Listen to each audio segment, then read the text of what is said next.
마태복음 24장 36절로 51절까지 말씀 저와 성도님들이 한 절씩 교독하시겠습니다. 그러나 그 날과 그때는 아무도 모르나니 하늘의 천사들도 아들도 모르고 오직 아버지만 아시느니라.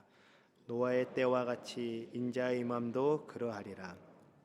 홍수전에 노아가 방주에 들어가던 날까지 사람들이 먹고 마시고 장가들고 시집가고 있으면서 홍수가 나서 그들을 다 멸하기까지 깨닫지 못하였으니 인자의 임함도 이와 같으리라.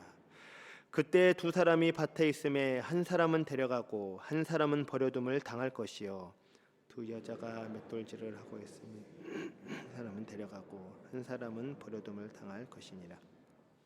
그러므로 깨어 있으라. 어느 날에 너희 주가 임할는지 너희가 알지 못함이니라. 너희도 아는 바니 만일 집 주인이 도둑이 어느 시각에 올 줄을 알았더라면 깨어 있어 그 집을 뚫지 못하게 하였으리라. 이러므로 너희도 준비하고 있으라. 생각하지 않은 때에 인자가 오리라. 충성되고 지혜 있는 종이 되어 주인에게 그 집 사람들을 맡아 때를 따라 양식을 나눠줄 자가 누구냐. 주인이 올 때에 그 종이 이렇게 하는 것을 보면 그 종이 복이 있으리로다. 내가 진실로 너에게 이르노니 주인이 그의 모든 소유를 그에게 맡기리라. 만일 그 악한 종이 마음에 생각하기를 주인이 더디 오리라 하여 동료들을 때리며 술 친구들과 더불어 먹고 마시게 되면 생각하지 않은 날 알지 못하는 시각에 그 종의 주인이 이르러 엄히 때리고 외식하는 자가 받는 벌에 처하리니 거기서 슬피 울며 이를 갈리라. 아멘.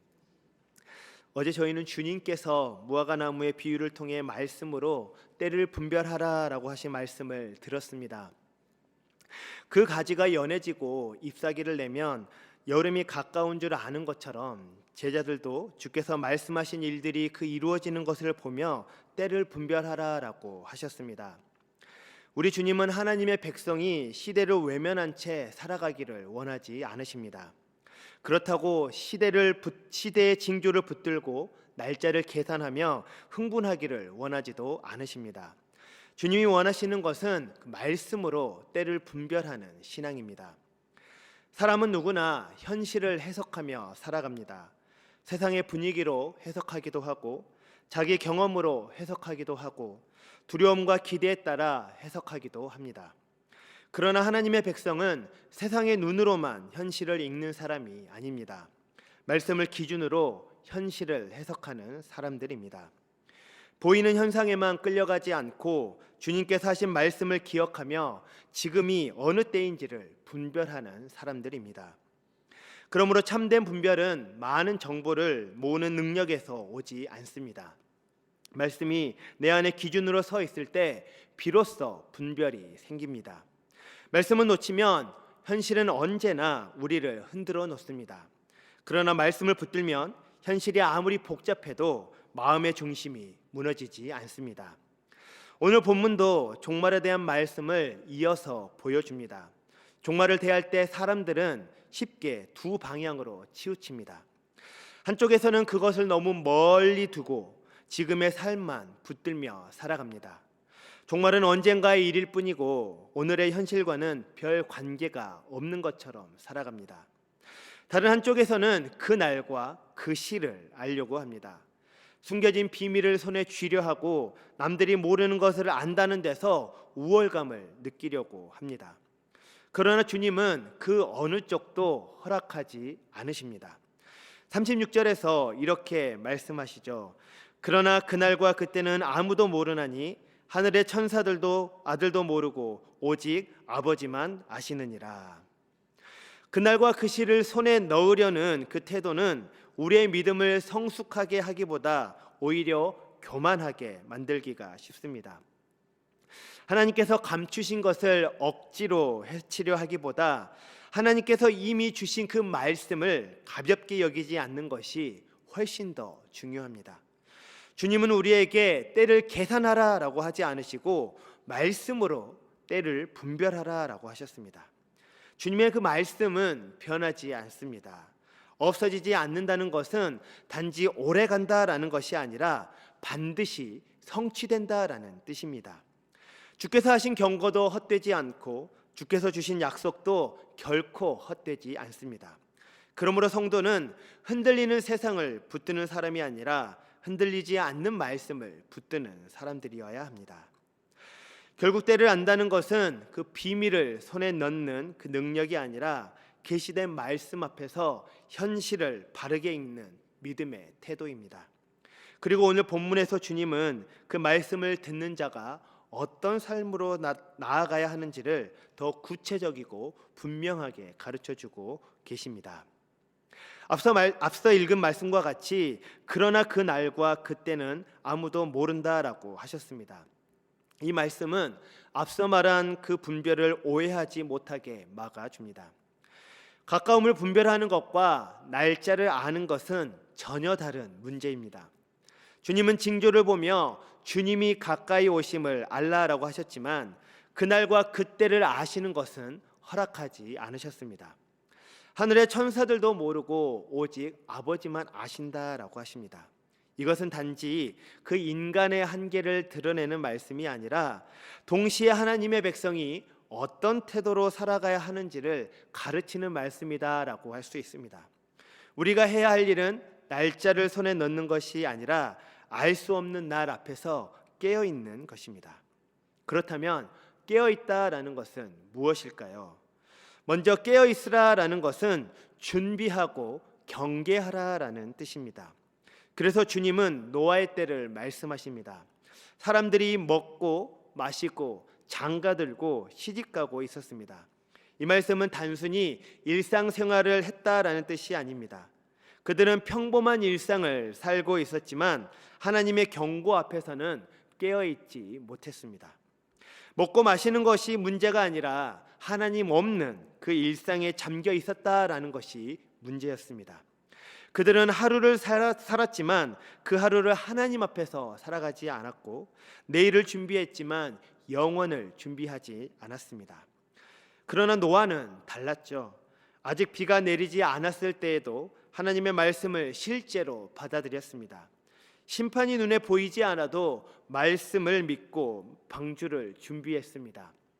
종말을 입으로만 고백한 것이 아니라 아직 오지 않은 일을 현실처럼 받아들이고 구체적으로 준비하였습니다. 그것이 깨어있는 삶입니다.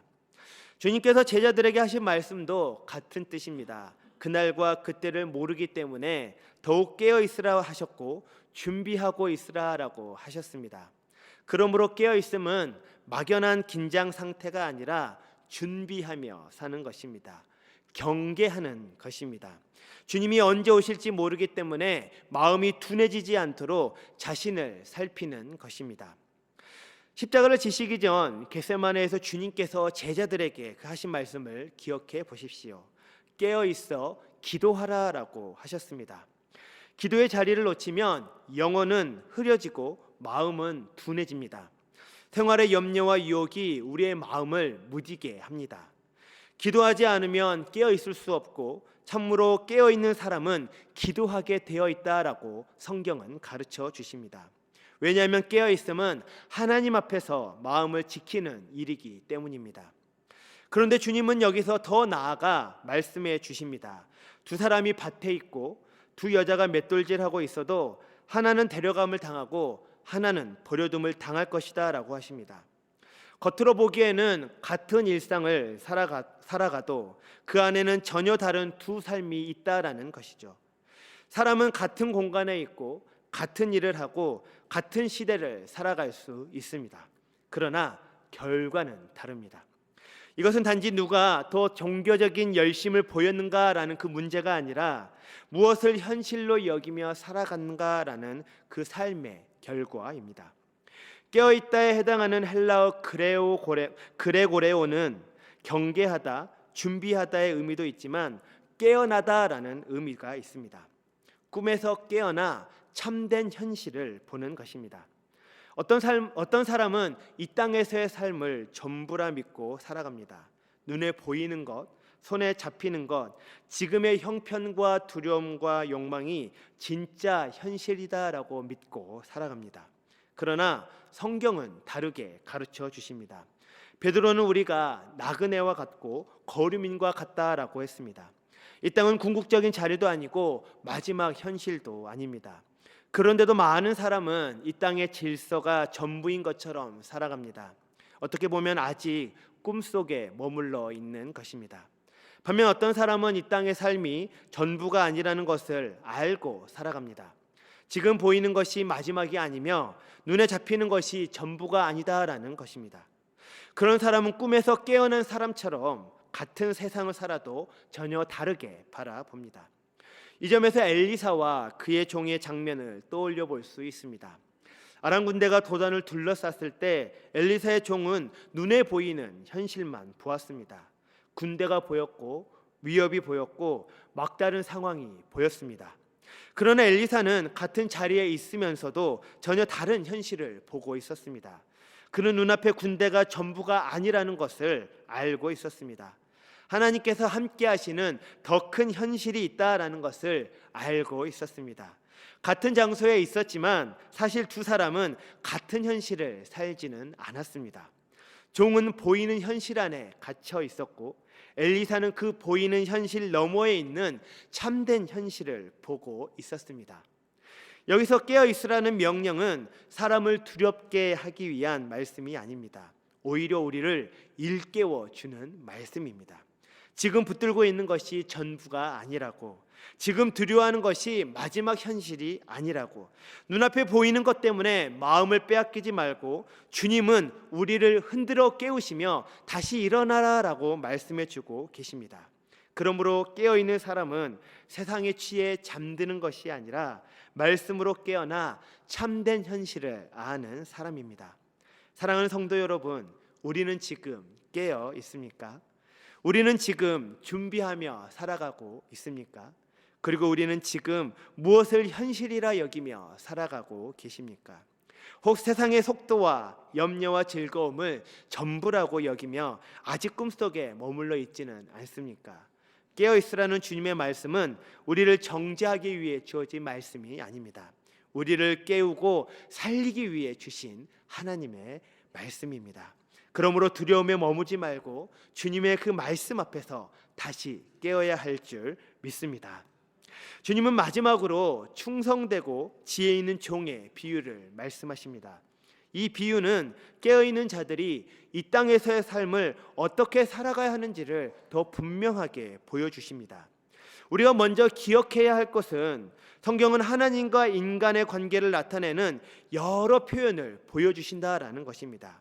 그리고 오늘 본문은 그 가장 기본적이고 분명한 개념이 하나님은 주인이시고 우리는 종이다라고 말씀해 주십니다. 우리가 예수님을 주님이라 부를 때에 그것은 단지 높여 부르는 호칭이 아니라 예수님만이 나의 참된 주인이시며 나의 왕이십니다라는 그 고백임을 믿습니다. 주인과 종의 관계는 수평적인 관계가 아니라 분명한 질서를 가진 수직적인 관계입니다. 그렇다면 우리는 주인 앞에서 어떤 종으로 서야 하겠습니까?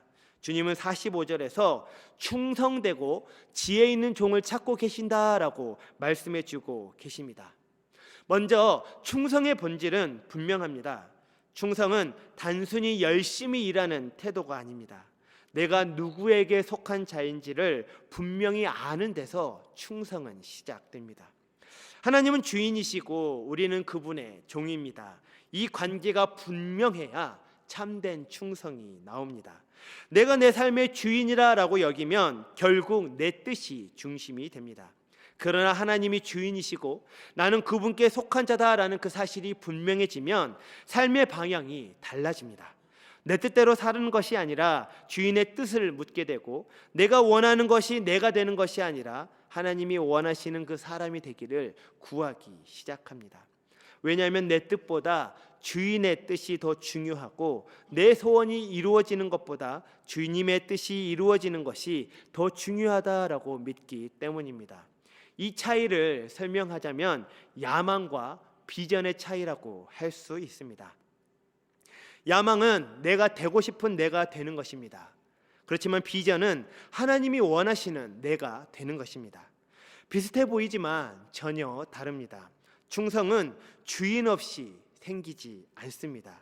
내가 누구의 사람인지 분명히 아는 데서 비로소 충성은 시작됩니다. 또한 주님은 이 종을 충성될 뿐만 아니라 지혜 있는 종이라고 하십니다.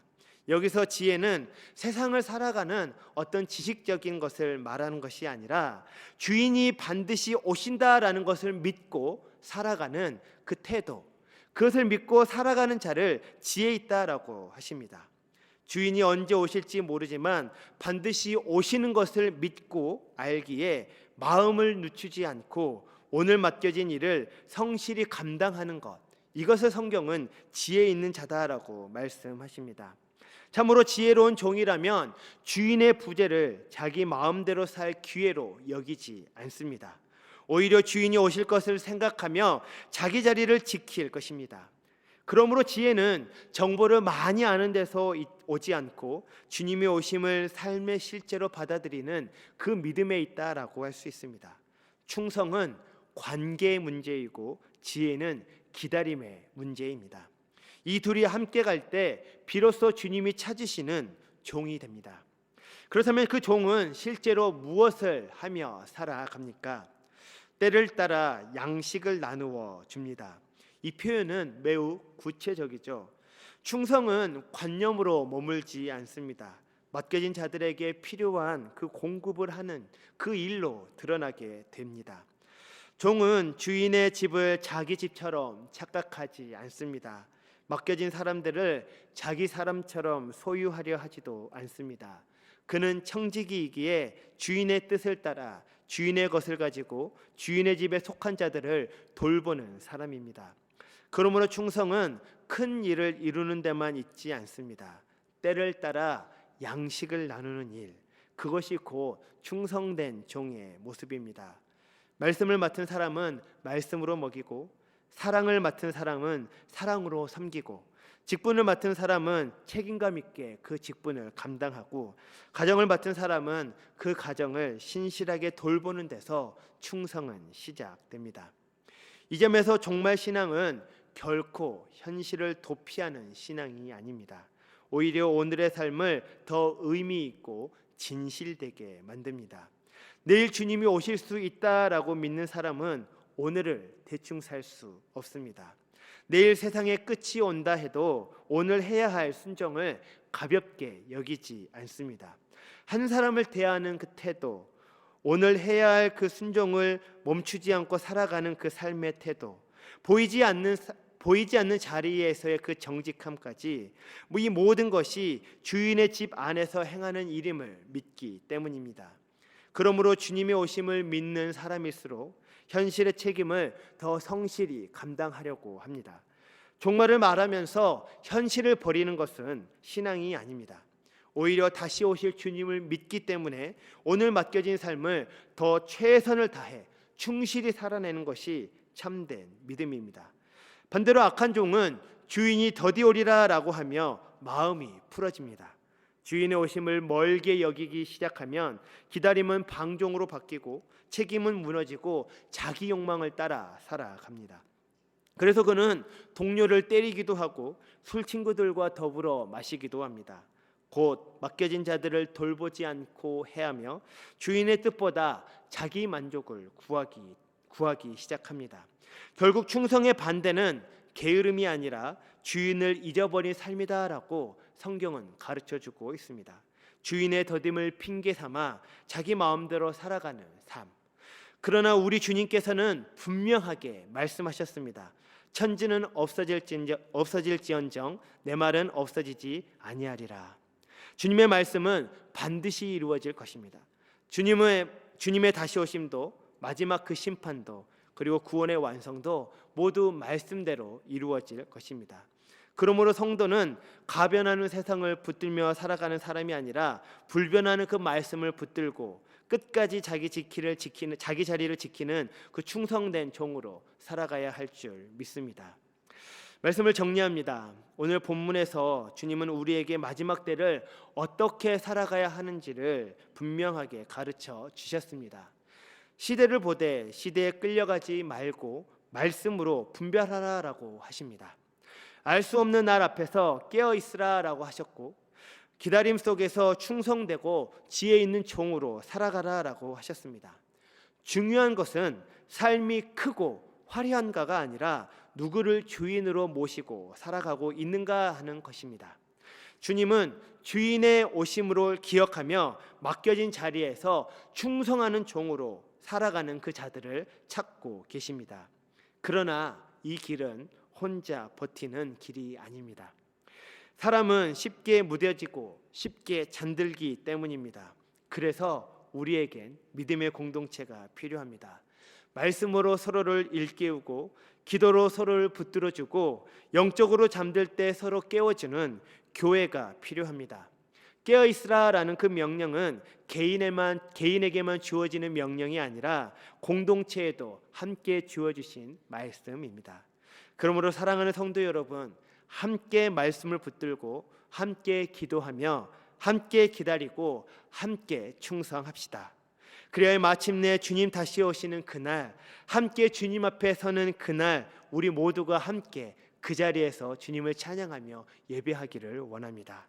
그렇게 고백하며 그렇게 믿는 모든 주님의 종들 가운데 이 아침에 그 신앙을 따라 주님께서 함께 하시기를 주님의 이름으로 축복합니다.